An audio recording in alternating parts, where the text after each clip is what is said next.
Hey there, and welcome.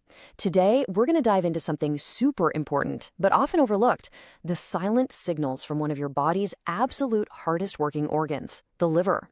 So, what happens when it gets overwhelmed? Let's find out.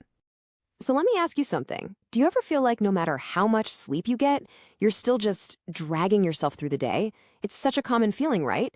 But what if the real cause isn't just your busy schedule, but something a little deeper? Well, this is where we really need to learn how to tune into our body's own silent alarm system, an internal network where, you guessed it, the liver plays a starring role.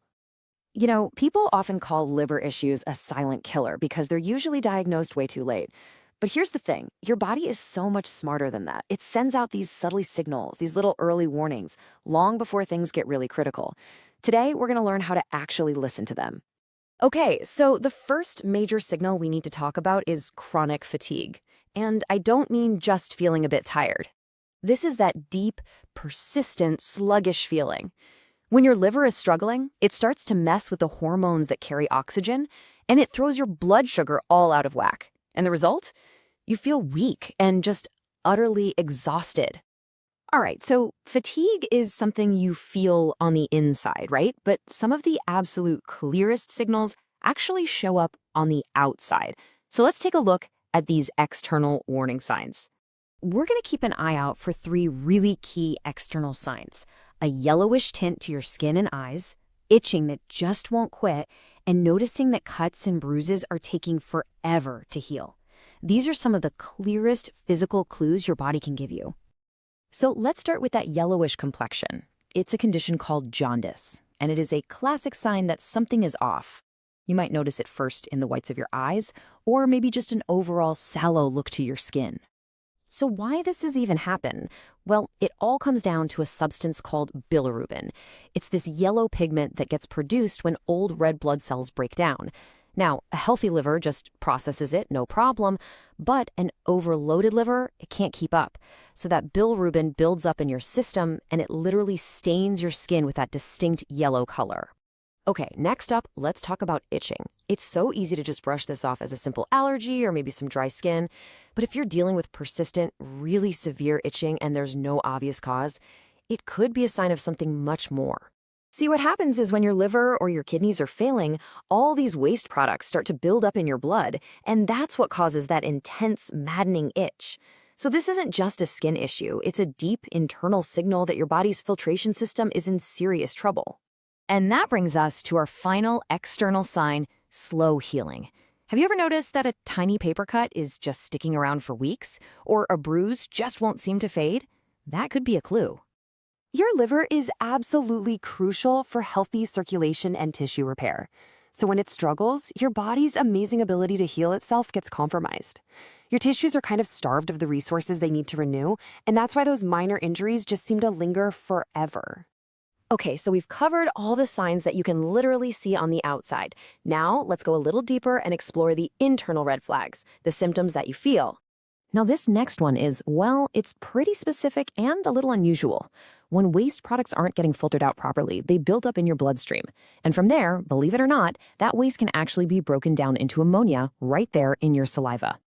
And this leads to something called ammonia breath. As you can see, it's a really stark difference. A healthy system means, well, normal breath. But when that system is overloaded, the ammonia buildup creates this distinct, almost urine-like odor.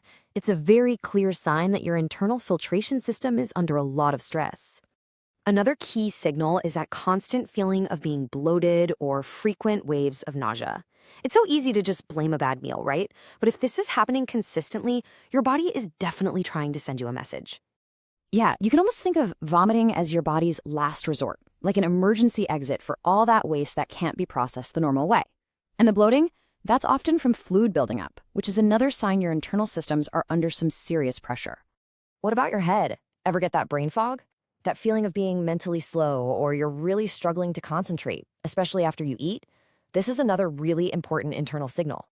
So here's the connection. When your liver can't filter all those toxins out of your blood, those toxins travel, well, everywhere.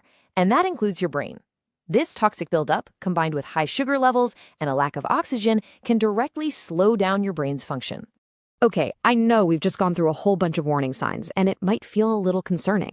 But here's the good news. There is a lot you can do, and your liver has an absolutely incredible ability to recover. This is the key takeaway, for real. Your liver is an incredibly resilient organ. With the right support and some simple lifestyle changes, you can absolutely help it recover and get back to functioning at its best. So, what can you actually do? Let's build a little support team for your liver. First up, think about adding citrus fruits like oranges and grapefruit. They're just packed with antioxidants that can help protect it. Next, add in some foods that are rich in choline, like egg yolks. Choline is essential for helping your liver manage and process fats. Now, for what might be the biggest change for a lot of us, cutting way back on sugary drinks and processed foods that really force your liver into overdrive. And hey, for a bonus, adding some wild salmon to your diet is another fantastic liver-friendly move. All right, we've covered the signs to watch for and the solutions you can try. Now, I just want to leave you with one final, and I think, pretty critical question. After hearing all of this, just take a second to reflect. Is it the sugary snacks, maybe that extra drink at night, a lack of fresh food? Your liver is communicating with you. So the real question is, what is the one small change it's asking for? And are you ready to listen? Thanks for joining me for this explainer.